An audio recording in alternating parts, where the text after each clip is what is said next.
الحمد للہ وکفى والصلاة والسلام على عباده الذین اصطفى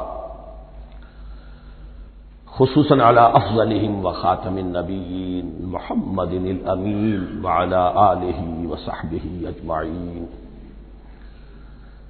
اما بعد فاعوذ باللہ من الشیطان الرجیم بسم اللہ الرحمن الرحیم افتطمعون ان يؤمنوا لكم وقد كان فريق منهم يسمعون كلام الله ثم يحرفونه من بعد ما عقلوه وهم يعلمون صدق الله العظيم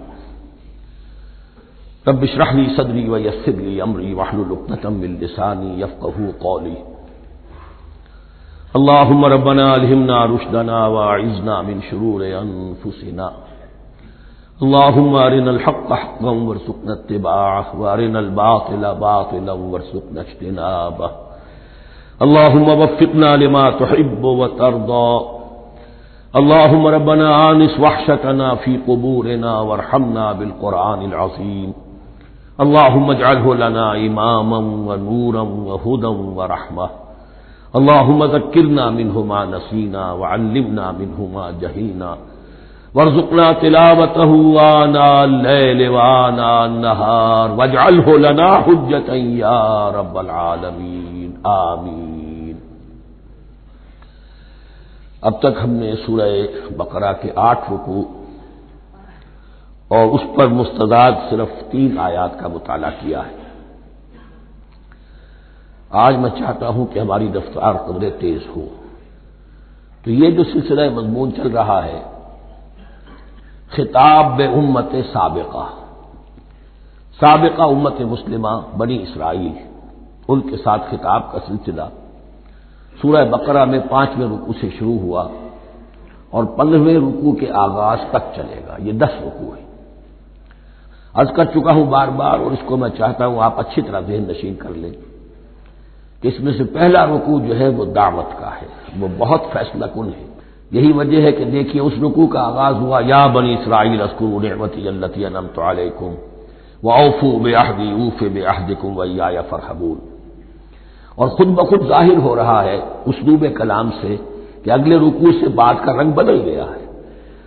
یا بنی اسرائیل اذکروا نعمتی التی انعمت علیکم وانی فضلتکم علی العالمین واتقوا یوما لا تجزی نفس عن نفس شیئا ولا يقبل منها شفاعت ولا يؤخذ منها عدل ولا هم ينصرون۔ یہ تہدید کا انداز ہے، دھمکی کا انداز ہے۔ تو میں نے عرض کیا تھا کہ 5واں رکوع اس خطاب میں بمنزلہ فاتحہ ہے، بہت اہم، اور بقیہ جو 9 رکوع ہیں ان میں بریکٹ کا انداز ہے کہ 2 آیتوں سے بریکٹ شروع ہوتی ہے، انہی 2 آیتوں پر بریکٹ ختم ہوگی۔ یہ ملامت کا خطاب ہے اور ان کے خلاف ایک مفصل فرد قرارداد جرم جو ہے وائد کی گئی ہے، جس کے نتیجے میں وہ اس منصب سے معزول کر دیے گئے جس پر 2000 برس سے فائز تھے، اور ان کی جگہ پر اب امت محمد، نئی امت مسلمہ علی صاحب الصلاۃ والسلام، اب اس کا نصب، اس کی انسٹالیشن اور اس کی انسٹالیشن سیریمنی کے طور پر تحویل قبلہ کا معاملہ۔ یہ ربط کلام اگر سامنے نہ رہے تو انسان کھو جاتا ہے قرآن مجید کی طویل صورتوں کو پڑھتے ہوئے کہ بات کہاں سے چلی تھی، کدھر جا رہی ہے، کیا ربط ہے، کیا تعلق ہے، سیاق کلام کیا ہے۔ اس کو میں اس لیے بار بار، حالانکہ مجھے معلوم ہے کہ وقت کم ہے لیکن میں اس چیز کو زیادہ اہمیت دے رہا ہوں۔ اب ان 9 رکوعوں کے مضامین میں کچھ تو واقعات ہیں، تم نے یہ کیا، تم نے یہ کیا، تم نے یہ کیا، ظاہر بات ہے ترجمہ تو کرنا ہوگا، کچھ مختصر وضاحت بھی کرنی ہوگی، لیکن ان کے تفصیل میں جانے کی ضرورت نہیں ہے۔ لیکن آپ نے دیکھا کہ کچھ واقعات کے بعد پھر کچھ ایسے یونیورسل ٹروتھس بیان ہوئے ہیں، ایسے عظیم حقائق کہ جو ابدی حقائق ہیں، ان کا کسی وقت سے، کسی قوم سے، کسی خاص گروہ سے تعلق نہیں، وہ تو اصول ہیں، سنت اللہ ہم انہیں کہہ سکتے ہیں، یہ اللہ کے جو عام قوانین ہیں، قواعد ہیں اس کائنات میں۔ ایک تو قوانین ہے طبعیہ، فزیکل لاز، ایک مورل لاز ہے کہ جو اس دنیا میں اللہ تعالیٰ کی طرف سے کار فرما ہے۔ تو جہاں وہ مورل لاز آتے ہیں جنہیں آپ کہا کرتے تھے جب بچپن میں کہانی پڑھی اور کہانی کے بعد لکھا اس کا مورل لیسن کیا ہے، اس کہانی سے سبق کیا حاصل ہوا، تو تھوڑے تھوڑے وقفے کے بعد وہ آیات آتی ہیں کہ جو اس گویا کہ اس سلسلہ کلام کے اندر یہ انتہائی اہمیت کی حامل ہے، اس لیے کہ وہ یونیورسل اہمیت کی حامل ہے، اور ان میں در حقیقت ایک رہنمائی پوشیدہ ہے موجودہ امت مسلمہ کے لیے۔ مثلا جتنا حصہ ہم اب تک پڑھ چکے ہیں ان میں سے پہلے تو وہ آیت یاد کیجیے، وَضُرِبَتْ عَلَيْهِمُ الذِّلَّةُ وَالْمَسْكَنَةُ وَبَاءُوا بِغَضَبٍ مِّنَ اللَّهِ۔ معلوم ہوا کہ ایسا ہو سکتا ہے کہ ایک امت مسلمان ہو، اس پر اللہ کے بڑے فضل ہوئے ہوں، بڑا اکرام ہوا ہو، بہت انعام ہوا ہو، پھر وہ اپنی بے عملی یا بد عملی کے باعث اللہ تعالی کے غضب کی مستحق ہو جائے اور ذلت اور مسکنت اس پر تھوپ دی جائے۔ یہ ایک یونیورسل ٹروتھ وہاں سے نکل آیا کہ ہمیں سوچنا ہوگا، یہ ایک لمحہ فکریہ ہے امت مسلمہ کیا کہ کیا ہم تو کہیں آج اس پوزیشن میں نہیں ہیں۔ حدیث میں آپ کو سنا چکا ہوں، لَيَأْتِيَنَّ عَلَىٰ أُمَّتِي مَا أَتَىٰ عَلَىٰ بَنِي إِسْرَائِيلَ حَسْبَ النَّعْلِ بِالنَّعْلِ۔ دوسرا اسی طرح کا یونیورسل ٹروتھ والا مقام تھا آخری جو ہم نے کل پڑھا ہے، ثُمَّ قَسَتْ قُلُوبُكُمْ وَهِيَ كَالْحِجَارَةِ أَوْ أَشَدُّ قَسْوَةً۔ کسی مسلمان امت کا یہ حال بھی ہو سکتا ہے کہ ان کے دل اتنے سخت ہو جائیں کہ سختی میں پتھروں کو اور چٹانوں کو مار دے گا۔ یہ بھی ایک کیفیت ہے جو سامنے آئی، حالانکہ قوم وہ ہے انی فضلتکم علی العالمین، از کجا تاب کجا، لیکن یہ حقیقت بھی ہمارے سامنے آئی کہ یہ چیزیں جو ہیں اپنی جگہ پر امکانات میں سے ہیں۔ البتہ یہاں ایک بات میں عرض کر دوں کہ اس قساوت قلبی میں پوری امت برابر مسلط جو ہے مبتلا نہیں ہوا کرتی، اس میں امت کے جو قائدین ہوتے ہیں اور امت مسلمہ کے قائدین اس کے علماء ہوتے ہیں، سب سے زیادہ شدت کے ساتھ یہ خرابی ان میں آتی ہے، اس لیے کہ باقی لوگ تو پیروکار ہیں، پیچھے چلتے ہیں، وہ اعتماد کرتے ہیں کہ یہ ہے اللہ کی کتاب کے پڑھنے والے، یہ ہے تورات کے حامل، یہ جانتے ہیں، وہ ان کے پیچھے پیچھے چل رہے ہوتے ہیں۔ لیکن جو لوگ جان بوجھ کر اللہ کی کتاب میں تحریف کر رہے ہوں، انہیں تو پتا ہے ہم کیا کر رہے ہیں۔ جو لوگ جان بوجھ کر حق کو پہچان کر اس کا انکار کر رہے ہیں، انہیں تو پتا ہے کہ ہم کیا کر رہے ہیں۔ در حقیقت یہ سزا ان پر آتی ہے۔ یہ بات اب ان آیات میں جو آج ہم پڑھنے چلے ہیں بہت زیادہ واضح ہو جائے گی انشاءاللہ۔ فرمایا افتطمعون ان یؤمنوا لکم، تو اے مسلمانوں کیا تم یہ توقع رکھتے ہو کہ یہ ایمان لے آئیں گے تم پر، تمہاری بات مان لیں گے؟ ظاہر بات ہے مسلمانوں کو توقع تھی کہ مشرکین مکہ تو بہت دور تھے دین سے، توحید سے دور، رسالت کا کوئی تصور ہی نہیں، کتاب کوئی ان کے پاس تھی ہی نہیں۔ یہ تو یہود ہیں اور ان کے پاس تو کتاب رہی ہے، یہ موسیٰ کے ماننے والے ہیں، یہ توحید کے علم بردار ہیں، یہ آخرت کا بھی اقرار کرتے ہیں، تو انہوں کو جھٹپٹ مان لینا چاہیے۔ تو جو مسلمانوں کے دل میں، عام مسلمانوں کے دل میں جو حسن ظن تھا، اب در حقیقت یہ اس کو ایڈریس کیا جا رہا ہے، افتطمعون ان یؤمنوا لکم، تمہیں بڑی طمع ہے، کوشش ہے، تمہاری خواہش ہے، آرزو ہے، تمنا ہے، توقع ہے کہ یہ بات مان لے گے تمہاری۔ وَقَدْ كَانَ فَرِيقٌ مِّنْهُمْ يَسْمَعُونَ كَلَامَ اللَّهِ ثُمَّ يُحَرِّفُونَهُ مِن بَعْدِ مَا عَقَلُوهُ وَهُمْ يَعْلَمُونَ، جبکہ حال یہ ہے کہ ان میں سے ایک جماعت، ایک گروہ وہ بھی ہے کہ جو اللہ کے کلام کو سن کر پھر اس میں تحریف کرتا رہا ہے، اس کے بعد کہ اس کو سمجھ لیتا تھا اور اچھے جان بوجھ کر تحریف کرتا تھا۔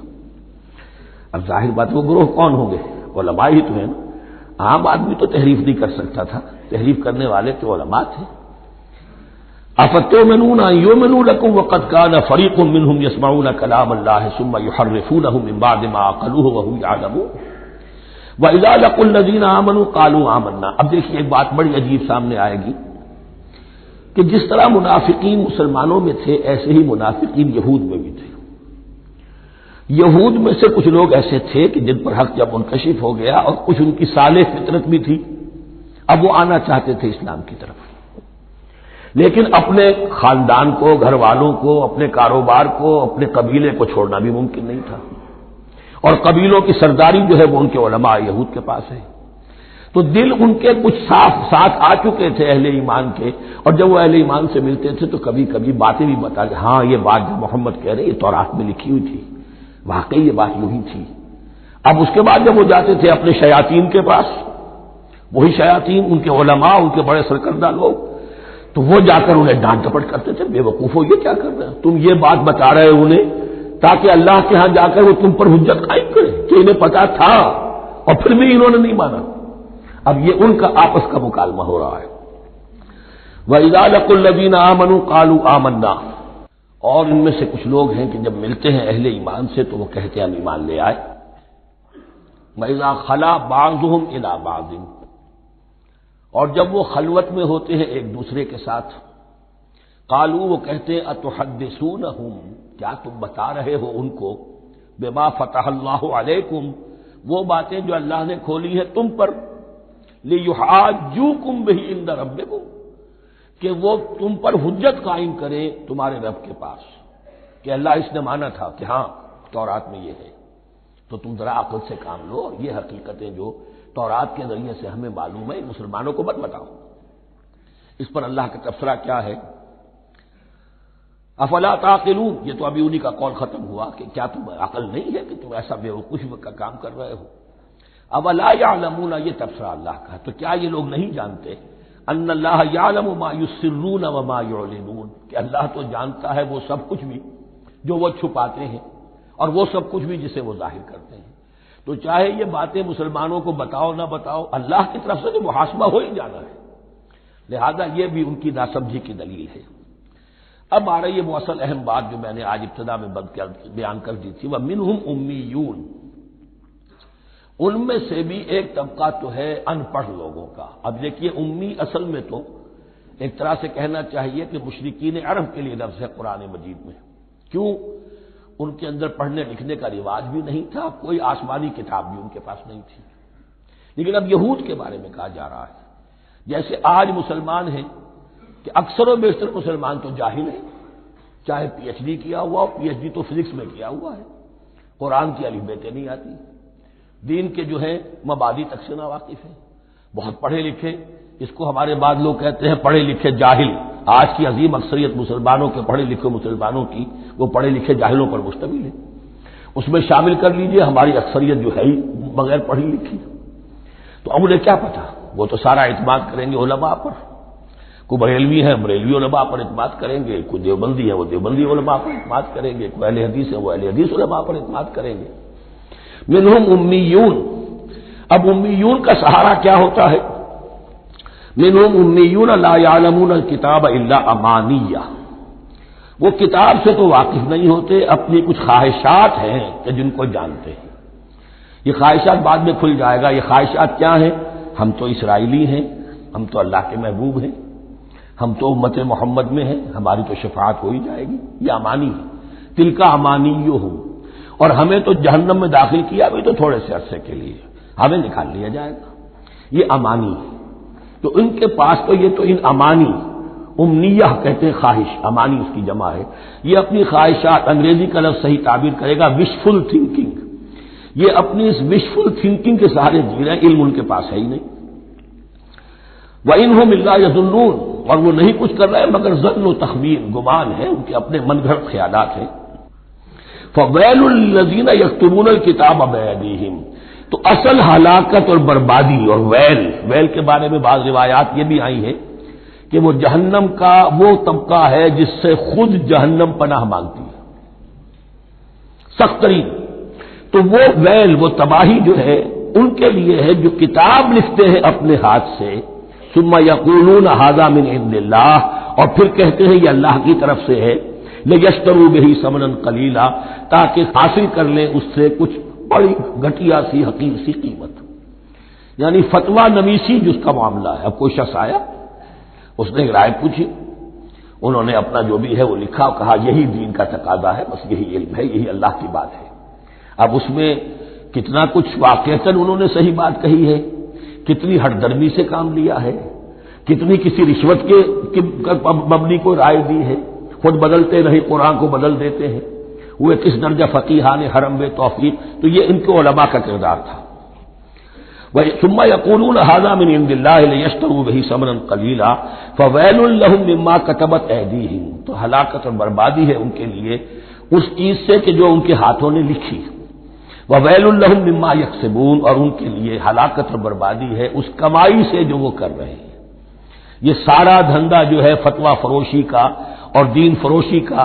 اس کے لیے تباہی وہ اپنے لیے مول لے رہے ہیں، اس سے کوئی ان کو اللہ تعالیٰ کے ہاں کوئی اجر و ثواب نہیں ملے گا۔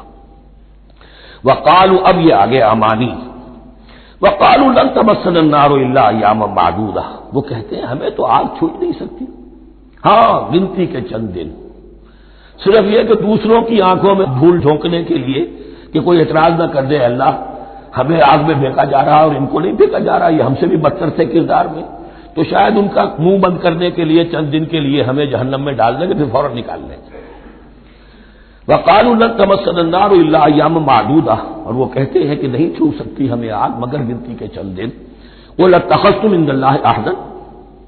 ان سے کہیے کیا تم نے اللہ سے کوئی عہد لے لیا ہے، کوئی قول و قرار ہو گیا ہے؟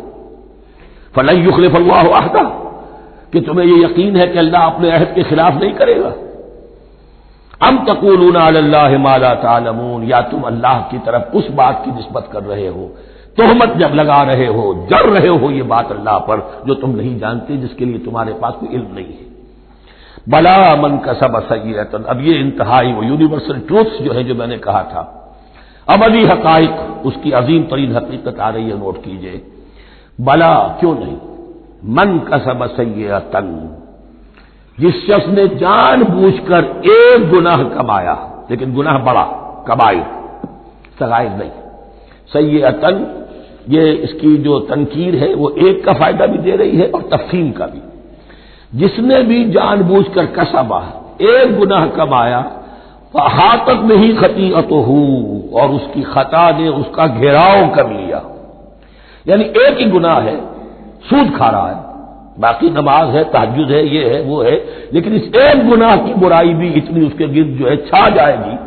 کہ پھر اس کی یہ ساری نیکیاں ختم ہو کر رہ جائیں، ایک گناہ۔ بلا من کسب سیئۃ واحاطت بہ خطیئتہ فاولئک اصحاب النار هم فیہا خالدون، اس میں ہمارے مفسرین نے یہ لکھا ہے کہ اس کی خطا کاری اتنی اس کے اوپر چھا جائے کہ ایمان کا کوئی اثر باقی نہ رہے۔ اور المعاصی برید الکفر، یہ علماء کے ہاں اصول ہے کہ یہ جو گناہ ہوتے ہیں یہ ڈاک ہے کفر کی، ہوتے ہوتے گناہ پر مداومت مداومت مداومت، اگر اس پر چلتا ہے تو اصل میں ہوتے ہوتے ہوتا یہ ہے کہ اسے پتہ بھی نہیں ہوتا، وہ اپنے آپ کو مسلمان سمجھتا ہے، اندر سے ایمان ختم ہو چکا ہوتا ہے، دیمک کی طرح جو ہے وہ دروازے کی چوکھٹ جو ہے کھائی گئی، اوپر صرف ایک ونیئر لگا ہوا ہے جو نظر نہیں آ رہا۔ یہ عقل جو ہے اللہ نے دیمک کو بھی دی ہے کہ چھوٹی سی چھپٹی چھوڑ دینا تاکہ دھوکہ کھاتے رہیں لوگ گھر والے، باقی یہ کہ اندر سے کھوکھلا کر دیا۔ اولئک اصحاب النار، یہ آگ والے ہیں، ہم فیہا خالدون، جو اس میں ہمیشہ ہمیشہ رہیں گے۔ یہ ہے قاعدہ کلیہ، قرآن کا قطعی اور ابدی فیصلہ۔ والذین آمنوا وعملوا الصالحات، ہاں اس کے برعکس جو لوگ ایمان لائیں اور نیک عمل کریں۔ اب نیک عمل میں ہر شخص نے اپنا اپنا نظریہ بنا رکھا ہے، مراد نیک عمل قرآن مجید کا کیا ہے؟ دین کے سارے تقاضوں کو ادا کرنا، وہ نیک عمل ہوگا۔ آپ نے ایک نیکی لے لی، یتیم خانہ کھول دیا، بڑی فاؤنڈیشن بنا دی، بیواؤں کا انتظام ہو رہا ہے، لیکن کاروبار میں سودی لین دین ہے، جھوٹ ہے، فریب ہے، دھوکہ ہے، سب چل رہا ہے، تو یہ نہیں ہے۔ دین کے تقاضے یہ بھی ہے کہ دین کو قائم کرنے کی جد و جہد میں لگو، اس کی شرائط پوری کرو۔ تو فرمایا والذین آمنوا وعملوا الصالحات اولئک اصحاب الجنہ هم فیہا خالدون، وہ ہیں جنت والے اور وہ اس میں ہمیشہ ہمیشہ رہیں گے۔ وَإِذْ أَخَذْنَا مِيثَاقَ بَنِي إِسْرَائِيلَ لَا تَعْبُدُونَ إِلَّا اللَّهَ، اور یاد کرو جبکہ ہم نے بنی اسرائیل سے عہد لیا تھا تم نہیں عبادت کرو گے کسی کی سوائے اللہ کے۔ وَبِالْوَالِدَيْنِ إِحْسَانًا، اور اس کے ساتھ دوسرا حکم، اور یہ اہم مقام ہے کہ اللہ کے حق کے فوراً بعد والدین کے حق کا ذکر قرآن مجید میں 4 مقامات پر آیا، ان میں سے ایک مقام یہ ہے وَبِالْوَالِدَيْنِ إِحْسَانًا، والدین کے ساتھ نیک سلوک کرو گے،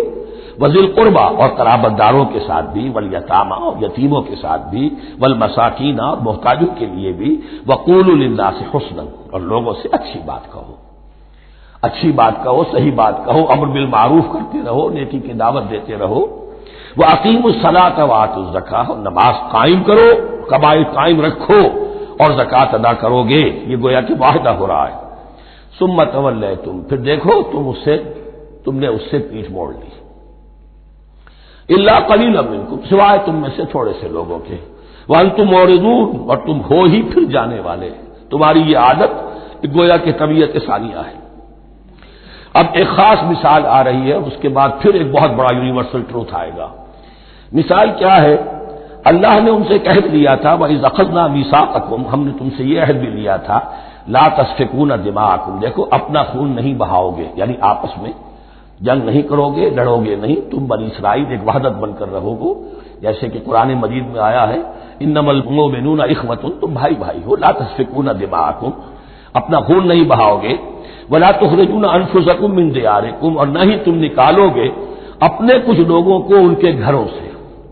اب یہاں مجھے وضاحت کرنی پڑے گی ورنہ بات سمجھ میں نہیں آئے گی کہ جب حضرت یوشع ابن نون کی سرکردگی میں بنی اسرائیل نے فلسطین کو فتح کرنا شروع کیا، اور سب سے پہلے جیریکو فتح کیا گیا شہر، اس کے بعد جب سارا فلسطین فتح کر لیا تو انہوں نے ایک مرکزی حکومت قائم نہیں کی، 12 قبیلوں نے 12 حکومتیں بنا لی، جیسے 12 چشمے تھے پانی کے ویسی 12 حکومتیں۔ اب ظاہر بات ہے جہاں 12 حکومتیں ہوں گی تو وہ طوائف الملوکی جس کو کہتے ہیں، آپس کی کھٹپٹ ہوتی تھی، جنگیں ہوتی تھی، پھر ان میں سے ایک دوسرے پر حملہ کر کے وہاں کے لوگوں کو نکال باہر کرتے تھے، بھاگنے پر مجبور کر دیتے تھے، تو یہ تھی ان کی کیفیت۔ لیکن اس کے بعد پھر جب وہ لوگ چلے گئے کہیں کفار کے ملک میں چلے گئے، اب کفار نے جو ہے ان کو لا کر اور ان کے سامنے ان کے ہاں بیچنا چاہا، چونکہ غلام بن گئے وہاں جا کر، یا انہوں نے غلام بنا لیا، تو اب فدیہ دے کر چھڑا رہے ہیں کہ ہمیں حکم دیا گیا ہے کہ جو بھی تمہارا اسرائیلی بھائی ہو اس کو فدیہ دے کر چھڑا لو اگر کہیں وہ اسیر ہو جائے۔ تو ایک حکم کو تو مانا نہیں اور دوسرے پر عمل ہو رہا ہے۔ حکم تو یہ تھا کہ آپس میں خون ریزی کرو ہی نہیں، وہ اس حکم کو تو توڑ دیا، لیکن بڑے متقیانہ انداز میں اب جو اس وقت اس کی وجہ سے جو غلام بن گئے یا اسیر ہو گئے اب ان کو چھڑوا رہے کہ اللہ کا حکم ہے، شریعت کا حکم ہے۔ یہ ہے وہ تضاد جو مسلمان امتوں کے اندر ہو جاتا ہے، اس پر آئے گا وہ یونیورسل ٹروتھ۔ وَإِذْ أَخَذْنَا مِيثَاقَكُمْ لَا يَسْتَسْفِكُونَ دِمَاءَكُمْ، یاد کرو جب کہ ہم نے تم سے عہد لیا تھا کہ تم اپنا خون نہیں بہاؤ گے، وَلَا تُخْرِجُونَ أَنفُسَكُم مِّن دِيَارِكُمْ، اور نہ ہی تم اپنے آپ کو اپنے لوگوں کو ان کے گھروں سے نکالو گے، ثُمَّ أَقْرَرْتُمْ وَأَنتُمْ تَشْهَدُونَ، پھر تم نے اقرار کیا تھا، اس عہد کو اور قول و قرار کو مان لیا تھا پورے شعور کے ساتھ، تشہدون مانتے ہوئے، ثم انتم ہؤلاء، پھر تم ہی ہو وہ تو تقتلون انفسکم، اپنے ہی لوگوں کو قتل بھی کرتے ہو، وتخرجون فریقا منکم من دیارہم، اور اپنے ہی لوگوں میں سے کچھ لوگوں کو ان کے گھروں سے باہر نکالتے ہو، تظاہرون علیہم بالاسم والعدوان، ان پر چڑھائی کرتے ہو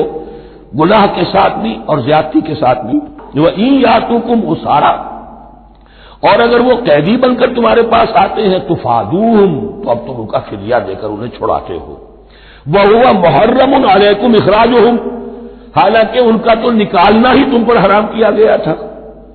اب یہ واقعہ آپ نے پڑھ لیا، سمجھ لیا، اب دیکھیے اس سے جو سبق ہے، مورل لیسن ہے جو ابدی ہے، أَفَتُؤْمِنُونَ بِبَعْضِ الْكِتَابِ وَتَكْفُرُونَ بِبَعْضٍ، تو کیا تم ہماری شریعت کے ایک حصے کو مانتے ہو اور ایک کو نہیں مانتے؟ اب دیکھیے یہ الفاظ اب ہوں گے تعویل عام، جہاں کہیں بھی یہ طرز عمل ہوگا تو یہ آیت اس کو کور کرے گی۔ افتؤمنون ببعض الکتاب وتکفرون ببعض، تو کیا تم مانتے ہو ہماری کتاب کے ایک حصے کو اور ایک کو نہیں مانتے؟ فما جزاء من يفعل ذلك منکم، تو نہیں ہے کوئی سزا اس کی جو یہ حرکت کرے تم میں سے، الا خزي في الحیات الدنیا، سوائے اس کے کہ دنیا کی زندگی میں رسوائی ہو، ذلت ہو، ویوم القیامہ، اور قیامت کے دن یردون الی اشد العذاب، وہ لوٹا دیے جائیں شدید ترین عذاب میں، وما اللہ بغافل عما تعملون، اور اللہ تعالی غافل نہیں ہے اس سے جو تم کر رہے ہو۔ آج امت مسلمہ پر 100% یہ آیت منطبق ہو رہی ہے، پورے دین پر چلنے کو تیار نہیں، ہر گروہ نے کوئی ایک شے حلال کر لی اپنے لیے، ملازم پیشہ طبقہ ہے، رشوت حلال ہے، کیا کرے اس کے بغیر گزارا نہیں ہوتا، کاروباری طبقہ ہے، سود کیا کرے اس کے بغیر تو یہ کاروبار چلتا نہیں، فلاں ہر ایک کے لیے، ہر ایک نے، یہ جو طوائف ہے ان سے جا کے پوچھیے وہ بھی کہتے کیا کریں ہم، ہمارا یہ دھندا ہے، ہم بھی محنت کرتی ہیں، مشقت کرتی ہیں۔ ابھی ٹی وی پر میں نے دیکھا بنگال کی پروسٹیٹیوٹس مسلمان جو ہیں ان کے کچھ انٹرویوز لیے گئے کہ ہم پر کیوں پابندی عائد کرنے کی کوشش کی جا رہی ہے، یہ بھی ایک محنت ہے جو ہم کرتی ہیں، اور یہ کہ ان میں سے آپ کو یہ بھی معلوم ہے کہ ان میں سے بعض ایسی ہوتی ہے وہ جب محرم کے دن آئیں گے کالے کپڑے پہنے گی، جلوسوں کے ساتھ ہوں گی، اور یہ مزاروں کے اوپر اکثر و بیشتر وہی ہوتی ہیں، دبال کھیلتی ہیں، جو کچھ کرتی ہیں وہ نیکی ان کے ہاں بھی ہے۔ تو نیکی اور بدی کا ایک امتزاج ہے۔ کل دین جب تک وہ نہ ہو تو اس کی سزا یہ ہے خزی فی الحیات الدنیا، وہ ہمارے اوپر ہے۔ ضربت علیہم الذلۃ والمسکنہ، وہ خز اور وہ ذلت اور مسکنہ تھوپ دی گئی ہے۔ باقی رہ گیا قیامت کا معاملہ، وَيَوْمَ الْقِيَامَةِ يُرَدُّونَ إِلَىٰ أَشَدِّ الْعَذَابِ، شدید ترین عذاب میں۔ تو اپنے طرز عمل سے تو ہم اس کے مستحق ہو گئے ہیں، باقی اللہ تعالیٰ کی رحمت جو ہے دستگیری فرما لے اس کا اختیار ہے۔ لیکن دھمکی کا پھر انداز دیکھیے، وَمَا اللَّهُ بِغَافِلٍ عَمَّا تَعْمَلُونَ، اللہ غافل نہیں ہے اس سے جو تم کر رہے ہو۔ ہر سال عمرہ فرما کے آ رہے ہیں، کس رقم سے فرما کر آ رہے ہیں یہ اللہ کو معلوم ہے۔ یہ حلال سے کمائی تھی یا حرام سے؟ رمضان مبارک میں حرم میں پہلی صف میں جگہ ریزرو کرائی ہوئی ہے سیٹ صاحب نے، اور وہاں کی شرطوں کو بھی رشوتیں دیتے ہیں، اور وہ سمجھتے ہیں کہ ہم تو سارا نہا دھو کر آ گئے، سال بھر جو بھی حرام کمائی کی تھی سب پاک ہو گئے۔ اللہ نا واقف نہیں ہے، اللہ تمہاری داڑھیوں سے دھوکہ نہیں کھائے گا، اللہ تمہارے اماموں سے اور ابا اور قبا سے دھوکہ نہیں کھائے گا۔ He knows you through and through. He sees you through and through. وَمَا اللَّهُ بِغَافِلٍ عَمَّا تَعْمَلُونَ أُولَٰئِكَ الَّذِينَ اشْتَرَوُا الْحَيَاةَ الدُّنْيَا بِالْآخِرَةِ، یہ وہ لوگ ہیں جنہوں نے دنیا کی زندگی اختیار کر لی ہے آخرت کو چھوڑ کر۔ فَلَا يُخَفَّفُ عَنْهُمُ الْعَذَابُ وَلَا هُمْ يُنصَرُونَ، تو اب ان کے لیے نہ تو ان سے عذاب میں تخفیف کی جائے گی اور نہ ان کی کوئی مدد کی جائے گی۔ وَلَقَدْ آتَيْنَا مُوسَى الْكِتَابَ وَقَفَّيْنَا مِن بَعْدِهِ بِالرُّسُلِ، اور ہم نے موسیٰ کو کتاب دی تورات، اور قفینا من بعدہ بالرسل، اور پھر اس کے بعد پے بپے لگاتار ہم رسول بھیجتے رہے۔ ایک بات نوٹ کر لیجیے گا، لفظ رسول اور لفظ نبی میں کچھ فرق ہے، اس وقت تفصیل میں جانے کا موقع نہیں ہے، لیکن یہ تین جوڑے الفاظ کے ایسے ہیں قرآن مجید کی اصطلاحات کے کہ وہ تینوں مترادف کے طور پر بھی استعمال ہو جاتے ہیں اور علیحدہ علیحدہ اپنا مفہوم بھی رکھتے ہیں۔ اور اس کا ایک اصول یہ علماء نے بنایا ہے کہ اذا اجتمع تفرقا واذا تفرقا اجتمعا، ایک ہے ایمان اور اسلام، اب یہ بھی مسلم مومن ایک ہی شے ہے، لیکن یہ کہ ایک شے تو نہیں ہے، کچھ فرق بھی ہے۔ کہیں جہاں ان دونوں الفاظ کو لایا جائے گا بالمقابل تو فرق نظر آ جائے گا، لیکن عام طور پر مسلم کی جگہ مومن، مومن کی جگہ مسلم استعمال ہو جائے گا۔ Call the rose by any name it will smell as sweet. اس طرح جہاد اور قتال کا معاملہ ہے، دو الفاظ ہیں، مختلف ہیں، مفہوم جدا بھی ہے لیکن ایک دوسرے کی جگہ آ بھی جائیں گے۔ تیسرے نبی اور رسول، فرق ہے، ہر نبی رسول نہیں ہوتا، ہر رسول نبی ہے، یعنی نبی عام ہے، رسول خاص ہے۔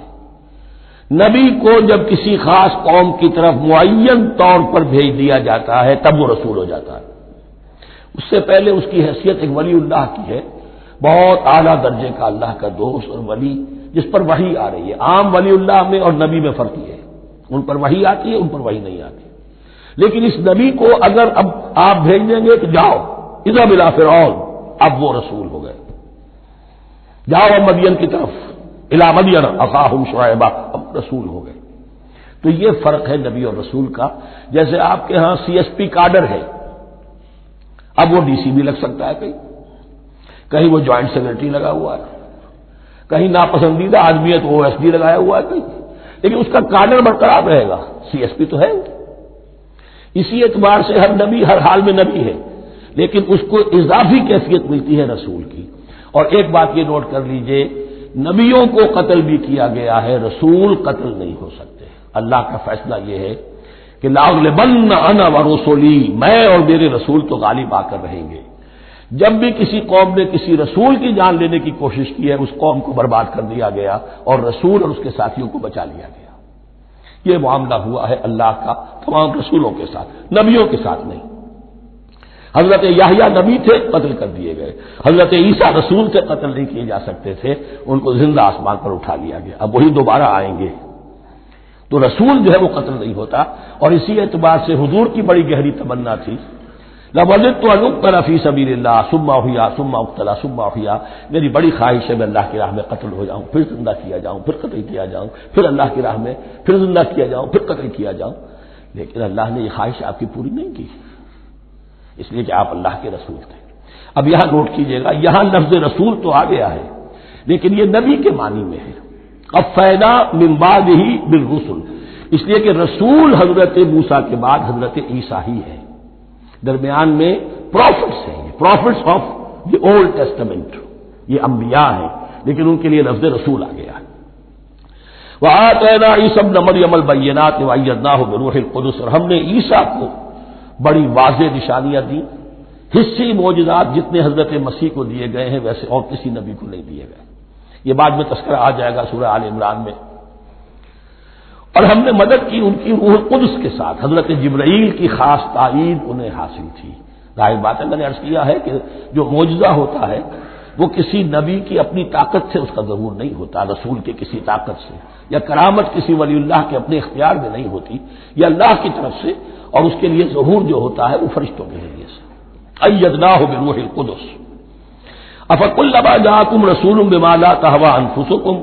اب یہاں پر تبصرہ ہو رہا ہے، جو بھی کچھ یہود نے کیا حضرت مسیح کے ساتھ وہ چونکہ معلوم ہے اس کا تذکرہ نہیں کیا، صرف اس پر تبصرہ ہو رہا ہے۔ تو جب بھی کبھی تمہارے پاس کوئی رسول آیا بما لا تہوی انفسکم، وہ چیز لے کر جو تمہارے جیوں کو، تمہارے من کو بھائی نہیں، اچھی نہیں لگی،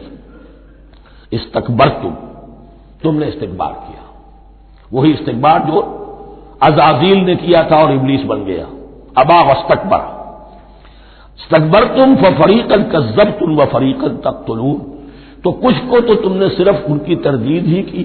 اور کچھ کو تم نے قتل بھی کیا، تقتلون، تو یہ انبیاء کے قتل ہو سکتا ہے۔ اور نمبر 2 ایک رائے یہ دی گئی ہے، تقتلون جو ہے قتل تم نہیں آیا ہے، یہ فعل مضارع ہے، اور فعل مضارع کے اندر ایک فعل جاری رہتا ہے، ختم نہیں ہوتا، گویا کہ تم قتل کرنے کی کوشش کرتے رہے۔ بعض لوگوں کی تو جان کے در پہ ہو گئے۔ وقالوا قلوبنا غلف، اور انہوں نے کہا ہے کہ ہمارے دل تو غلافوں کے اندر بند ہیں۔ یہ اس کو ملائیے پہلی آیت جو آج ہم نے پڑھی ہے، افتطمعون ان یؤمنوا لکم، تو اے مسلمانوں کیا تم یہ توقع رکھتے ہو اور چاہتے ہو کہ یہ تمہاری بات مان لیں گے؟ ان کی اس خواہش کے جواب میں جو وہ کہتے تھے وہ یہ قول ہے، وقالوا قلوبنا غلف، ہمارے دل خلافوں میں ہے، میاں تمہاری بات ہم پر اثر نہیں کر سکتی، جاؤ کسی اور سے بات کرو۔ آج بھی آپ کو یہ الفاظ سننے کو مل جائیں گے، قلوبنا غلف، ہمارے دل تو غلافوں میں ہے، بڑے مضبوط ہیں، مستحکم ہیں، تمہاری بات اس میں گھر کر ہی نہیں سکتی۔ بل لعنہم اللہ بکفرہم، یہ ہے تبصرہ، جس کو یہ کہہ رہے ہیں کہ ہمارے دل محفوظ ہیں اور غلافوں میں ہیں، حقیقت میں تو ان پر لعنت ہو چکی ہے اللہ کی طرف سے ان کے کفر کی وجہ سے۔ فقلیلا ما یؤمنون، تو واقعتاً اب کم ہی ہوں گے ان میں سے جو ایمان لائیں گے۔ وَلَمَّا جَاءَهُمْ كِتَابٌ مِّنْ اللَّهِ مُصَدِّقٌ لِّمَا مَعَهُمْ، اب یہاں پر ذکر ہو رہا ہے خود حضور صلی اللہ علیہ وسلم کا، اور جب آ گئی ان کے پاس کتاب اللہ کے پاس سے، یعنی یہ قرآن، مُصَدِّقٌ لِّمَا مَعَهُمْ، جو اس کی تصدیق کرتے ہوئے آیا جو ان کے پاس ہے۔ میں اس کی وضاحت کر چکا ہوں، قرآن ایک طرف تصدیق کرتا ہے تورات اور انجیل کی، اور دوسری طرف وہ مصداق بن کر آیا ہے تورات اور انجیل کی پیشن گوئیوں کا۔ وَكَانُوا مِن قَبْلُ يَسْتَفْتِحُونَ عَلَى الَّذِينَ كَفَرُوا، اور ان کا حال یہ تھا کہ وہ آخری کتاب اور آخری نبی کے حوالے اور واسطے سے اللہ تعالیٰ سے فتح کی دعائیں کیا کرتے تھے کافروں کے خلاف۔ ہوتا کیا تھا کہ یہ 3 قبیلے مدینے میں آ گئے کہ جو یہودی تھے، بنو قینقاع، بنو نضیر اور بنو قریظہ، اسی میں وہاں رہتے تھے اوس اور خزرج جو یمن سے آئے تھے، اصل عربی قبائل تھے، پھر آس پاس کے قبائل بھی تھے، وہ سب کے سب امیین میں سے تھے، ان کے پاس نہ کوئی کتاب، نہ کوئی شریعت، نہ کسی نبوت سے آگاہ۔ اب ان کے آپس میں جب لڑائیاں ہوتی تھیں اور یہ مار کھاتے تھے، سرمایہ دار تھے، دولت والے تھے، عام طور پر بزدل تھے، لہذا جب بھی کبھی مقابلہ ہوتا تھا مار کھاتے تھے، تو وہاں یہ کہا کرتے تھے کہ ابھی تو تم ہمیں مار لیتے ہو، دبا لیتے ہو، نبی آخری زمان کی آنے کا وقت آ چکا ہے، وہ نئی کتاب لے کر آئیں گے، جب وہ آئیں گے ہم ان کے ساتھ ہو کر جب تم سے جنگ کریں گے تو تم ہمیں شکست نہیں دے سکو گے، ہمیں فتح حاصل ہوگی۔ اور دعا کیا کرتے تھے اللہ اس نبی آخر الزماں کا ظہور جلد ہو تاکہ اس کے واسطے سے اور اس کے ذریعے سے اس کے صدقے ہمیں فتح مل سکے۔ یہ دعائیں تھیں، کیونکہ خزرج اور اوس کے لوگوں نے ان کی یہ دعائیں سنی ہوئی تھیں۔ یہی وجہ ہے کہ حج میں سن 11 نبوی کے حج میں یا سن 10 نبوی کے حج میں جب وہاں پر 6 آدمیوں سے حضور نے بات کی جو خزرج کے تھے سب کے سب، انہوں نے کلنکھیوں سے ایک دوسرے کو دیکھا، معلوم ہوتا ہے یہ وہی نبی ہے جن کا ذکر یہ یہودی کرتے ہیں، تو اس سے پہلے کہ وہ ایمان لائے تم ایمان لے آؤ۔ گویا کہ وہ علم بالواسطہ طور پر جو انہیں پہنچا تھا وہ ان کے لیے کتنا بڑا سرمایہ بن گیا، ان کی نجات کا ذریعہ بن گیا، اور وہ علم جو ان کے پاس تھا تعصب کی وجہ سے اور تکبر کی وجہ سے وہ اسی طرح رہ گئے۔ فَذَهَبَ اللَّهُ بِنُورِهِمْ وَتَرَكَهُمْ فِي ظُلُمَاتٍ لَا يُبْصِرُونَ صُمٌّ بُكْمٌ عُمْيٌ فَهُمْ لَا يَرْجِعُونَ وَلَمَّا جَاءَهُمْ كِتَابٌ مِّنْ عِندِ اللَّهِ مُصَدِّقٌ لِّمَا مَعَهُمْ وَكَانُوا مِن قَبْلُ يَسْتَفْتِحُونَ عَلَى الَّذِينَ كَفَرُوا فَلَمَّا جَاءَهُم مَّا عَرَفُوا كَفَرُوا بِهِ، تو جب ان کے پاس آ گئے وہ چیز جسے انہوں نے پہچان لیا پھر انہوں نے کفر کیا۔ فَلَعْنَةُ اللَّهِ عَلَى الْكَافِرِينَ، تو اللہ کی لعنت ہے ایسے کافروں پر۔ بئس ما اشتروا به انفسهم ان يكفروا بما انزل الله بغيا ان ينزل الله من فضله على من يشاء من عباده، بہت بری شے ہے جس کے عوض کہ انہوں نے اپنی جانوں کو فروخت کر دیا، یعنی دنیا کا حقیر سا نفع، یہاں کی حقیر سی مسندیں، یہاں کا جو بھی چودراہٹیں ہیں، جو بھی ان کی حیثیت ہے، صرف اس کا قربانی دینے کو تیار نہیں، یہی تو سبب ہے، اس کی وجہ سے کفر کر رہے ہیں پہچان کر۔ تو بری ہے وہ شے جس کے لیے انہوں نے اپنے آپ کو بیچ دیا۔ ان یکفروا، کہ وہ کفر کر رہے ہیں اس وجہ سے، بما انزل اللہ بغیا، جو اللہ نے نازل فرمایا ہے، اور کفر کیوں کر رہے ہیں اس زدہ میں، ان ينزل اللہ من فضلہ علی من یشاء من عبادہ، کہ اللہ تعالیٰ نے نازل کر دیا ہے اپنے اس فضل میں سے اپنے بندوں میں سے جس پر چاہا۔ وہ اس امید میں تھے کہ وہ اسرائیلی ہی ہوگا۔ جب 1400 برس تک نبوت ہمارے پاس رہی، اب فترت کا زمانہ ہے، 600 برس گزر گئے، اب آخری نبی آنا ہے،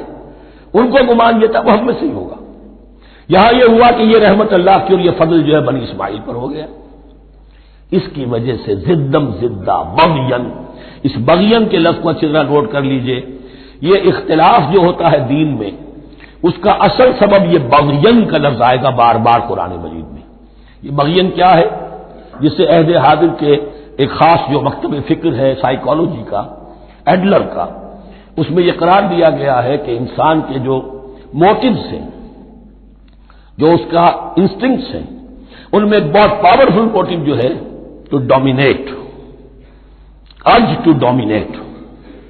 میں اس کی بات کیوں مانوں، یہ کیوں نہ میری مانے، یہ ڈومینیشن۔ تو بغیا کے معنی بھی ہے حد سے بڑھنا، تجاوز کرنا، تو وہ اپنی حد سے بڑھ کر دوسروں کے اوپر روب گاجنے کے لیے یہ سارا انہوں نے کیا اس وجہ سے کہ بنی اسماعیل کے ایک شخص محمد صلی اللہ علیہ وسلم پر اللہ تعالیٰ نے یہ رحمت نازل فرما دی۔ فباؤوا بغضب علی غضب، تو وہ لوٹے غضب پر غضب لے کر، یعنی تہ برتہ غضب ہے ان پر اللہ تعالیٰ کا۔ وللکافرین عذاب مہین، اور ایسے کافروں کے لیے اہانت آمیز، مہین اہانت سے بنا ہے، اہانت آمیز عذاب ہے۔ وَإِذَا قِيلَ لَهُمْ آمِنُوا بِمَا أَنزَلَ اللَّهُ، اور جب ان سے کہا جاتا ایمان لاؤ اس پر جو اللہ نے نازل فرمایا، قَالُوا نُؤْمِنُ بِمَا أُنزِلَ عَلَيْنَا، ہم ایمان رکھتے ہیں اس پر جو ہم پر نازل ہوا۔ وَيَكْفُرُونَ بِمَا وَرَاءَهُ، اور وہ کفر کر رہے ہیں جو اس کے پیچھے ہے۔ انہوں نے انجیل کا کفر کیا، حضرت مسیح کو نہیں مانا، انہوں نے محمد کا کفر کیا ہے صلی اللہ علیہ وسلم، اور قرآن کو نہیں مانا۔ وَهُوَ الْحَقُّ مُصَدِّقًا لِمَا مَعَهُمْ، اور وہ کفر کر رہے ہیں حالانکہ وہ حق ہے، سچ ہے، درست ہے، اور تصدیق کرتے ہوئے آیا ہے اس کی جو ان کے پاس ہے۔ قل، اے نبی ان سے کہیے، فَلِمَ تَقْتُلُونَ أَنبِيَاءَ اللَّهِ، یہاں وہ لفظ واضح ہو گیا، تو پھر کیوں تم قتل کرتے رہے ہو اللہ کے نبیوں کو، من قبل، اس سے پہلے، ایسے ہی حق پرست ہو، ایسے ہی جو کچھ تم پر نازل کیا گیا اس پر ایمان رکھنے والے ہو، تو تم نے نبیوں کو کیوں قتل کیا؟ تم نے زکریا کو کیوں قتل کیا علیہ الصلوۃ والسلام؟ تم نے یحییٰ کو کیوں قتل کیا علیہ الصلوۃ والسلام؟ تمہارے تو ہاتھ جو ہے نبیوں کے خون سے آلودہ ہیں۔ فَلِمَ تَقْتُلُونَ أَنبِيَاءَ اللَّهِ مِن قَبْلِ إِن كُنتُم مُّؤْمِنِينَ، اگر واقعتاً تم ایمان والے ہو۔ وَلَقَدْ جَاءَكُم مُوسَىٰ بِالْبَيِّنَاتِ، تمہارے پاس موسیٰ آئے تھے کھلی تعلیمات لے کر، واضح معجزے لے کر۔ ثُمَّ اتَّخَذْتُمُ الْعِجْلَ مِن بَعْدِهِ، پھر تم نے اس کے بعد اس کی غیر حاضری میں بچڑے کو اپنا معبود بنا لیا، وانتم ظالمون، اور تم ظالم ہو۔ وَإِذْ أَخَذْنَا مِيثَاقَكُمْ وَرَفَعْنَا فَوْقَكُمُ الطُّورَ، یاد کرو جب کہ ہم نے تم سے عہد لیا تھا اور تمہارے اوپر کوہ طور کو معلق کر دیا تھا۔ خُذُوا مَا آتَيْنَاكُمْ بِقُوَّةٍ، پکڑو اس کو مضبوطی کے ساتھ جو ہم نے تمہیں دیا ہے۔ وَاسْمَعُوا، اور سنو۔ قَالُوا سَمِعْنَا وَعَصَيْنَا، انہوں نے کہا ہم نے سنا اور نافرمانی کی۔ یہ ان کی ایک اور بیماری تھی، الفاظ کو ذرا سا چکر دے کر ایسے پڑھنا کہ مفہوم جو ہے بالکل بدل جائے۔ کوئی اعتراض کرے تو کہے گا کوئی شخص کہ اپنے کانوں کا جا کے میل نکلوائیے، میں نے تو اطعنا کہا تھا، آپ کو آسیدہ سننے میں آئی ہے۔ لیکن وہ اپنے لوگ جو ہوتے تھے ان کے منافقوں کے، اور آپس میں جو ہوتے تھے وہی منافق اس وقت حضرت موسیٰ کے ساتھ کردار تو ایک ہی رہا ہے ہمیشہ سے۔ اس کردار کے لوگ جو ہے یہ حرکتیں کرتے تھے اور پھر ان سے سرزنش کی جاتی کہ بھائی ہم نے تو کہا تھا سمعنا واطعنا، آپ کے اپنی سماعت میں کوئی خلل ہوگا۔ قالوا سمعنا وعصینا، ہم نے سنا اور ہم نے رد کیا، نافرمانی کی۔ وَأُشْرِبُوا فِي قُلُوبِهِمُ الْعِجْلَ بِكُفْرِهِمْ، اور ان کے اس کفر کی پاداش میں یا کفران نعمت کی سزا کے طور پر ان کے دلوں میں بچھڑے کی محبت اور تقدس جو ہے وہ پلا دیا گیا۔ قُلْ بِئْسَ مَا يَأْمُرُكُم بِهِ إِيمَانُكُمْ إِن كُنتُم مُّؤْمِنِينَ، کہیے ان سے بری ہیں یہ باتیں، برا ہے وہ جس کا کہ حکم دے رہا ہے تمہیں تمہارا ایمان کے ساتھ یہ حرکتیں۔ ان کنتم مومنین، اگر تم مومن ہو تو کیا ایمان کے ساتھ یہ حرکتیں ممکن ہوتی ہیں؟ قل ان كانت لكم الدار الآخرة عند الله خالصة من دون الناس فتمنوا الموت ان كنتم صادقين۔ پھر یہ ایک یونیورسل ٹروتھ آ رہا ہے، بہت اہم، اس کو کرتے ہوئے خود انٹروسپیکشن کی ضرورت ہے پڑھتے ہوئے، کیونکہ ان کا یہ خیال تھا نحن ابناء اللہ واحباؤہ، ہم تو اللہ کے بڑے چہیتے ہیں، بڑے لاڈلے ہیں، اولیاء ہیں، ہم پسندیدہ لوگ ہیں، we are the chosen people of the lord, یہ ان کا کہنا جو ہے یہ تو ان کی بڑی کھلی بات ہے۔ اور ان کا کہنا ہے کہ آخرت کا گھر تو ہمارے لیے ہے ہی ہے، اٹھا لو۔ اب دیکھیے لٹمس ٹیسٹ ان کے سامنے رکھا جا رہا ہے، لیکن یہ لٹمس ٹیسٹ میرے اور آپ کے لیے بھی ہے۔ قل ان كانت لكم الدار الآخرة عند الله خالصة من دون الناس، اے نبی ان سے کہیے کہ اگر تمہارے لیے آخرت کا گھر اللہ کے پاس خالص کر لیا گیا ہے دوسرے لوگوں کو چھوڑ کر، یعنی تمہاری ریزرویشن ہو چکی ہے وہاں، تمہارے لیے تو جنت ہی جنت ہے، فتمنوا الموت ان کنتم صادقین، تو اگر تم سچے ہو تو تمہیں موت کی تمنا کرنی چاہیے، موت کی تمنا کرو۔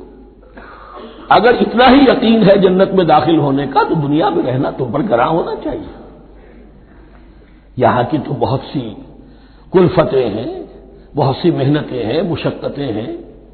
کتنی کتنی کوفت اٹھانی پڑ جاتی ہے۔ یقین اگر ہو کہ آخرت ہے اور وہاں میرا مقام جنت میں ہے تو زندگی تو لائبلٹی معلوم ہونی چاہیے، ایسٹ معلوم نہیں ہونا چاہیے۔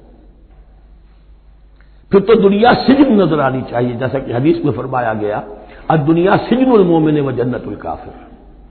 یعنی کم سے کم یہ کہ دنیا میں زیادہ رہنے کی آرزو تو نہ ہو، یہ کم سے کم ہے۔ آخرت پر ایمان، اور اگر اپنا معاملہ اللہ کے ساتھ خلوص پر ہے، دھوکے بازی پہ نہیں ہے، بل الانسان علی نفسہ بصیرہ، ہر انسان کو معلوم ہے میں کہاں کھڑا ہوں۔ آپ کا دل آپ کو بتا دے گا آپ اللہ کے ساتھ دھوکے بازی کر رہے ہیں یا آپ کا معاملہ اللہ کے ساتھ خلوص و اخلاص پر مبنی ہے۔ اگر یقین ہے کہ خلوص و اخلاص پر ہے تو پھر تو یہ ہے کہ زندگی ایسٹ نہیں لائبلٹی، اور دنیا باغ نہیں قید خانہ نظر آنا چاہیے، اور اس میں انسان رہتا ہے ایک مجبوراً اللہ نے بھیجا ہے رہنا ہے، جو اس کی طرف سے ذمہ داریاں عائد کی گئی ہیں وہ ادا کرنی ہے، لیکن یہاں رہنے کی خواہش یہ اگر ہے تو یا تو آخرت پر ایمان نہیں یا اپنا اللہ کے ساتھ معاملہ خلوص اور اخلاص پر مبنی نہیں۔ دس از دی لٹمس ٹیسٹ۔ فتمنوا الموت ان کنتم صادقین ولن یتمنوه ابدا، اور یہ ہرگز نہیں کریں گے تمنا اس کی موت کی، بما قدمت ایدیہم، بسبب ان کرتوتوں کے جو ان کے ہاتھوں نے آگے بھیجے ہوئے ہیں۔ ہر شخص کو معلوم ہے میں نے کیا کمائی کی ہے، کیا بھیجی ہے۔ واللہ علیم بالظالمین، اور اللہ ان ظالموں سے بخوبی واقف ہے۔ وَلَتَجِدَنَّهُمْ أَحْرَصَ النَّاسِ عَلَىٰ حَيَاةٍ، اور تم انہیں دیکھو گے اس دنیا کی زندگی پر تمام انسانوں سے بڑھ کر حریص، وَمِنَ الَّذِينَ أَشْرَكُوا، یہاں تک کہ مشرکوں سے زیادہ حریص ہے۔ اور یہ بات صحیح ہے، اہل ایمان کے ساتھ مقابلہ مشرکین نے کیا، کھل کر میدان میں آ کر کیا، ڈٹ کر کیا، اپنی جانیں اپنے باطل معبودوں کے لیے قربان کی۔ یہودی نہیں لڑ سکے، من ورائے جدر، فصیلوں کے پیچھے سے اور ادھر سے، لیکن سامنے آ کر مقابلہ نہیں کر سکے، اس لیے کہ انہیں جانیں بہت عزیز تھی۔ وَلَتَجِدَنَّهُمْ أَحْرَصَ النَّاسِ عَلَىٰ حَيَاةٍ وَمِنَ الَّذِينَ أَشْرَكُوا، حتیٰ یہ کہ مشرکین سے بھی زیادہ یہ دنیا کی زندگی کے حریص ہیں۔ یود احدہم لو یعمر الف سنہ، ان میں سے ہر ایک کی یہ خواہش ہے کہ کسی طرح اس کی عمر 1000 برس ہو جائے۔ وما ہوا بمزحزحہ من العذاب ان یعمر، اور اگر ان کو معمر کر بھی دیا جائے، طویل زندگی دے بھی دی جائے، تو عذاب سے تو چھٹکارا نہیں ملے گا، آخرت تو بالآخر تو آنی ہے۔ واللہ بصیر بما یعملون، اور اللہ دیکھ رہا ہے جو کچھ کہ وہ کر رہے ہیں۔ قل من كان عدوا لجبريل فإنه نزله على قلبك، اب جیسا کہ میں نے عرض کیا کہ ان کا خیال یہ تھا کہ آخری نبوت کا وقت تو قریب ہے، ہوگا وہ کوئی اسرائیلی، ہوگا ہم میں سے۔ معاملہ ہو گیا تلپٹ، اللہ نے ان کی آزمائش اتنی بڑی کر لی کہ جنہیں حقیر سمجھتے تھے، بڑی امیین ہیں، ان پڑھ ہیں، نہ ان کے پاس کتاب، نہ کوئی شریعت، نہ کوئی قانون، نہ کوئی ضابطہ، کچھ بھی نہیں، اللہ نے ان میں سے ایک آدمی کو، ایک شخص کو چن لیا۔ لہذا ان کے لیے اب ان کے اندر دشمنی پیدا ہوئی، کس سے؟ گالیاں دینے لگے حضرت جبرائیل کو، اس نے دشمنی کی ہمارے ساتھ، آ تو رہا تھا پیغام ہم میں سے کسی کے لیے، لے گیا ادھر۔ اور یہ بات آپ کو شاید بڑی عجیب لگے، لیکن یہ کہ شیخ احمد سرہندی رحمۃ اللہ علیہ نے اپنے مکاتیب میں یہ لکھا ہے کہ اہل تشیع کا ایک فرقہ ایسا بھی رہا ہے، میں نہیں جانتا کہ آج بھی ہے یا نہیں ہے، جس کو غرابیہ کہتے تھے، غرابیہ۔ ان کا عقیدہ یہ تھا کہ حضرت محمد صلی اللہ علیہ وسلم اور حضرت علی رضی اللہ تعالی عنہ، ان کی ارواح بالکل ایک دوسرے کے ایسے مشابہ تھیں جیسے ایک کوا دوسرے کوے کے مشابہ ہوتا ہے، غراب کوے کو کہتے ہیں۔ تو جبریل دھوکہ کھا گئے، وہ وہی اللہ نے بھیجی تھی علی کے لیے، لے گئے محمد کے پاس صلی اللہ علیہ وسلم۔ تو یہ بات جو شیخ احمد سرہندی کی لکھی ہوئی غرابیہ فرقہ ان کا، مجھے یہ نہیں معلوم کہ اب بھی ہے یا نہیں، لیکن یہ بات یہود کے ہاں جو ہے وہ موجود تھی۔ اور بات جان لیجئے، لَيَأْتِيَنَّ عَلَىٰ أُمَّتِي مَا أَتَىٰ عَلَىٰ بَنِي إِسْرَائِيلَ حَزْوَ النَّعْلِ بِالنَّعْلِ، اس کی حقیقت اور سے اور منکشف ہوتی چلی جائے گی۔ تو اب یہاں فرمایا قُلْ مَنْ كَانَ عَدُوًّا لِجِبْرِيلَ، اے نبی کہہ دیجئے جو کوئی بھی دشمن ہو گیا ہو جبرائیل کا، فَإِنَّهُ نَزَّلَهُ عَلَىٰ قَلْبِكَ بِإِذْنِ اللَّهِ، تو اس نے تو نازل کیا ہے اس قرآن کو آپ کے دل پر اللہ کے حکم سے، جبرائیل کا اپنا اختیار تو نہیں تھا۔ مصدقا لما بین یدیہ، اور یہ تصدیق کرتے ہوئے آیا ہے اس کی جو اس کے سامنے موجود ہے، وہدی وبشریٰ للمؤمنین، اور بشارت ہے اہل ایمان کے لیے۔ اور اس کے بعد اب فرمایا جا رہا ہے کہ اللہ اور اس کے رسول اور اس کے ملائکہ یہ ایک آرگینک ہول ہیں، یہ ایک جماعت ہے، ان میں کوئی رکھنا نہیں ہو سکتا، ان میں کوئی اختلاف نہیں ہو سکتا۔ اگر کوئی جبریل کا دشمن ہے تو وہ اللہ کا دشمن ہے، اگر کوئی اللہ کے سچے رسول کا دشمن ہے تو وہ اللہ کا دشمن ہے، جبریل کا بھی دشمن ہے۔ من کان عدوا للہ وملائکتہ ورسلہ وجبریل ومیکال فإن اللہ عدو للکافرین، تو کان کھول کر سن لو، جو کوئی بھی دشمن ہے اللہ کا اور اس کے فرشتوں کا اور اس کے رسولوں کا اور جبرائیل کا اور میکائیل کا، تو اللہ تعالیٰ کی طرف سے بھی اعلان ہے کہ اللہ ایسے کافروں کا دشمن ہے۔ وَلَقَدْ أَنزَلْنَا إِلَيْكَ آيَاتٍ بَيِّنَاتٍ، اور اے نبی ہم نے آپ کی طرف نازل کر دی ہے روشن آیات۔ وَمَا يَكْفُرُ بِهَا إِلَّا الْفَاسِقُونَ، اور انکار نہیں کرتے ان کا مگر وہی کہ جو سرکش ہے۔ وَمَا يُضِلُّ بِهِ إِلَّا الْفَاسِقِينَ، تیسرے رکوع میں جو سورہ بقرہ کے الفاظ آئے تھے۔ أَوَكُلَّمَا عَاهَدُوا عَهْدًا نَبَذَهُ فَرِيقٌ مِّنْهُمْ، تو جب بھی کبھی انہوں نے کوئی عہد کیا، اللہ سے میثاق کیا، اللہ کے رسولوں سے کوئی عہد کیا، نبذہ فریق منہم، ان میں سے ایک گروہ نے اس معاہدے کو پھینک دیا اٹھا کر۔ بل اکثرہم لا یؤمنون، بلکہ ان کی اکثریت جو ہے ایمان سے خالی ہے، جیسا کہ حال آج امت مسلمہ کا ہے۔ مسلمان ہے،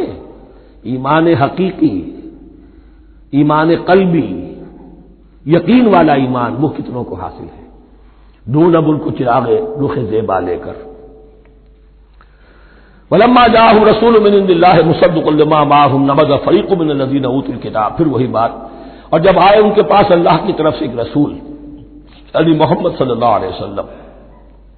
مصدق لما معہم، اور تصدیق کرتے ہوئے آئے ہیں اس کی جو ان کے پاس موجود ہے، ان کے ساتھ ہے۔ نبذ فریق من الذین اوتوا الکتاب کتاب اللہ وراء ظہورہم، ان کی ایک گروہ، ان کی ایک جماعت نے اللہ کی کتاب کو اپنی پیٹھوں کے پیچھے پھینک دیا، کأنہم لا یعلمون، گویا کہ وہ جانتے ہی نہیں، انجانے سے وہ کر رہے تھے کہ ہمیں کچھ پتہ نہیں۔ ان کے عوام پوچھتے ہوں گے کیا یہ وہی نبی ہے جن کا ذکر نہیں؟ کیا بڑے کوئی یقین سے نہیں کہہ سکتے، کچھ نہیں، ابھی دیکھیں گے، تیل دیکھو، تیل کی دھار دیکھو، کأنہم لا یعلمون، جیسے انہیں علم نہیں۔ واتبعوا ما تتلو الشیاطین علی ملک سلیمان، اب ایک اور حقیقت نوٹ کیجئے، جب کسی مسلمان امت میں دین کی اصل حقیقت، اصل تعلیمات سے بہت پیدا ہوتا ہے تو رجحان کدھر ہو جاتا ہے؟ جادو، ٹونا ٹوٹکا، تعویذ، عملیات، قرآن کی عملیات۔ قرآن اترا تھا کسی اور کے لیے، کام کے لیے، یہ اس کو ذریعہ بناتے ہیں دشمن کو زیر کرنے کے لیے۔ محبوب آپ کے قدموں میں آ کر گرے گا، عمل قرآنی ہے، اتنے 100 روپے کا آپ دیجیے تو مل جائے گا۔ یہ دندے ہمارے ابھی چل رہے ہیں، خوب چلتے ہیں، اور میں سمجھتا ہوں کہ سب سے زیادہ فلرشنگ کاروبار جو ہے وہ اس طرح کا ہے۔ ہنگ لگے نہ پھٹکڑی،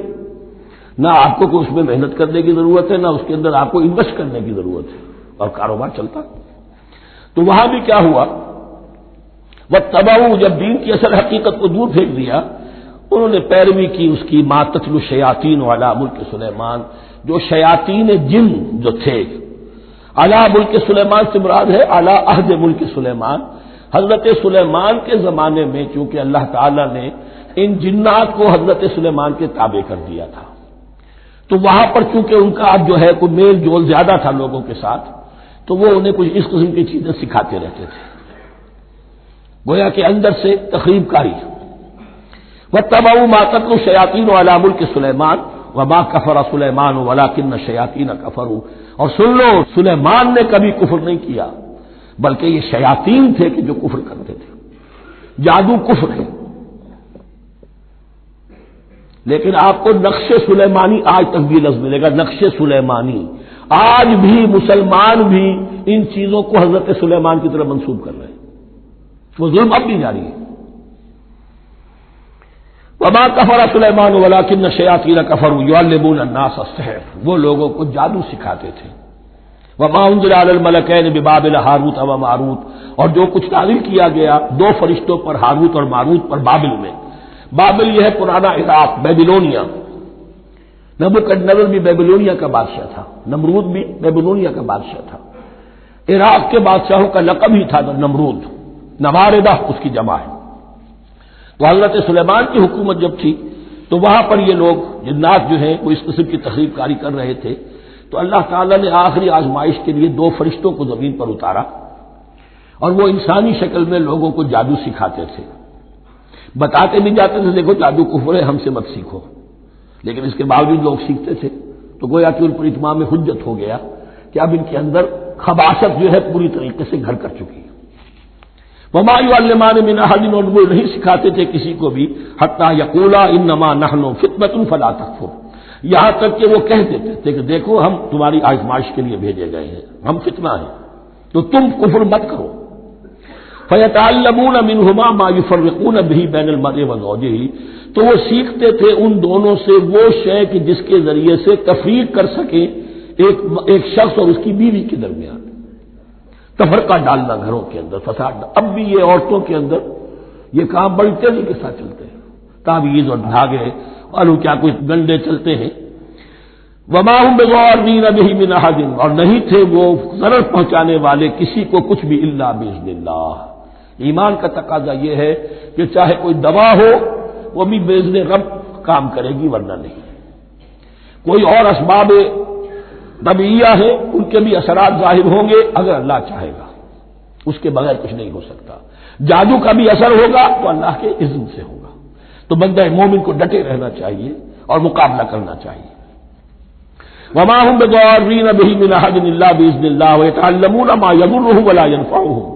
اور وہ سیکھتے تھے ان سے وہ چیزیں جو ان کے لیے مضرت بخش تھی، ضرر پہنچانے والی، اور انہیں نفع نہیں پہنچاتی تھی۔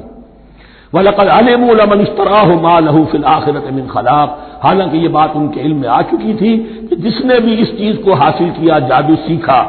اس کا پھر آخرت میں کوئی حصہ نہیں ہے۔ وَلَبِئْسَ مَا شَرَوْا بِهِ أَنفُسَهُمْ، اور بری تھی وہ چیز جس کے لیے انہوں نے اپنے آپ کو فروخت کر دیا، لَوْ كَانُوا يَعْلَمُونَ، کاش کہ انہیں علم ہوتا۔ وَلَوْ أَنَّهُمْ آمَنُوا وَاتَّقَوْا، اور اگر وہ ایمان رکھتے اور تقوی کی روش اختیار کرتے، لَمَثُوبَةٌ مِّنْ عِندِ اللَّهِ خَيْرٌ، تو بدلہ پاتے اللہ کی طرف سے بہت ہی اچھا، بہت خیر۔ لَوْ كَانُوا يَعْلَمُونَ، کاش کہ ان کو معلوم ہوتا۔ یا ایھا الذین آمنوا لا تقولوا رائنا وقولوا انظرنا واسمعوا، اب ایک اور مثال ان کی، وہ تو تھے منافقین بنی اسرائیل جن کا ذکر ہوا، سمعنا وعصینا۔ اب یہاں یہ منافقین جو یہاں پر مسلمانوں میں شامل ہو گئے تھے، یہود کے زیر اثر لوگ، اور آ گئے ہیں مسلمانوں میں بھی، اب ان کا معاملہ کیا تھا؟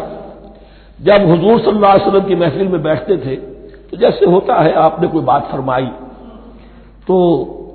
اگر فرض کیجئے کہ ادھر کے لوگوں نے نہیں سنی، بات سمجھ میں نہیں آئی، تو وہ ان سے درخواست کرتے تھے رعاینا، حضور ذرا ہماری رعایت کیجئے، بات کو دوبارہ دہرا دیجئے، ہماری سمجھ میں نہیں آیا۔ اب اس کا وہ کیا کرتے تھے یہودی یا یہ ان کے یہودیوں کے زیر اثر منافقین، رعاینا، اے ہمارے چرواہے، گویا کہ دل میں خوش ہو رہے، خباثت نفس اس کو غذا مل رہی ہے، ہم نے تو رعاینا کہہ دیا۔ کسی نے اگر ٹوک دیا، بابا میں نے رعاینا کہا تھا، معلوم ہوتا آپ کی سماعت میں کوئی خلل پیدا ہو چکا ہے، یہ انداز۔ تو مسلمانوں سے کہا جا رہا ہے، یہ واحد آیت ہے اس پورے سلسلے میں جس میں خطاب یا ایھا الذین آمنوا سے ہے، لیکن اصل میں روئے سخن اب بھی بنی اسرائیل کی شرارت ہے۔ یا ایھا الذین آمنوا لا تقولوا رعاینا وقولوا انظرنا واسمعوا، دیکھو تم اس لفظ کو چھوڑ دو، اے اہل ایمان تم مت کہا کرو رعاینا، تم کہا کرو انظرنا، اے نبی ہماری طرف توجہ فرمائیے یا ہمیں مہلت دیجیے۔ نظر کے دونوں معنی ہیں، دیکھنا ہمیں دیکھیے، اور انتظار بھی اسی سے بنا ہے، ذرا سی مہلت دیجیے۔ واسمعوا، اور دوسرے یہ کہ توجہ سے سنا کرو تاکہ دوبارہ پوچھنے کی ضرورت ہی پیش نہ آئے۔ وللکافرین عذاب الیم، اور ان کافروں کے لیے تو دردناک عذاب ہے۔ ما یود الذین کفروا من اہل الکتاب ولا المشرکین ان ینزل علیکم من خیر من ربکم، اور نہیں چاہتے وہ لوگ کہ جنہوں نے کفر کیا ہے اہل کتاب میں سے اور مشرکین میں سے بھی، کہ نازل ہو تم پر کوئی بھی خیر تمہارے رب کی طرف سے۔ یہ اہل کتاب بھی اور مشرکین مکہ بھی یہ جل رہے ہیں حسد میں، حسد کی آگ میں، کہ یہ کلام پاک تمہیں کیوں دے دیا گیا، یہ آخری منصب نبوت کا جو ہے خاتم النبیین، یہ منصب جو ہے یہ انہیں کیوں مل گیا؟ وہ نہیں چاہتے کہ کوئی بھی خیر اللہ کی طرف سے تمہیں ملے۔ واللہ یختص برحمتہ من یشاء، حالانکہ یہ اللہ کا پریروگیٹو ہے، اللہ کا فیصلہ ہے، اللہ خاص کر لیتا ہے اپنی رحمت کے لیے جس کو چاہے، یہ اس کا فیصلہ ہے۔ واللہ ذو الفضل العظیم، اور اللہ تعالیٰ بڑے فضل والا ہے۔ ما ننسخ من آیۃ او ننسها نأتی بخیر منها او مثلها، ہم نہیں منسوخ کرتے کسی بھی آیت کو یا اسے بھلواتے۔ ایک تو ہے ننسخ، منسوخ کر دینا، ایک ہے حافظے سے ہی کسی کے محو کر دینا۔ ما ننسخ من آیۃ او ننسها نأتی بخیر منها، تو ہم اس کی جگہ پر اس سے بہتر لے آتے ہیں، او مثلها یا ویسی ہی لے آتے ہیں۔ الم تعلم ان اللہ علی کل شیء قدیر، کیا تم یہ نہیں جانتے کہ اللہ تعالیٰ ہر چیز پر قدرت رکھتا ہے، اسے ہر شے کا اختیار ہے۔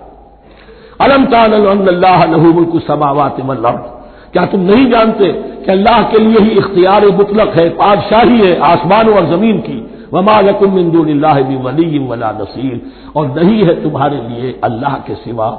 کوئی بھی نہ ولی اور نہ مددگار۔ بارک اللہ لی ولکم فی القرآن العظیم ونفعنی وإیاکم بالآیات والذکر الحکیم۔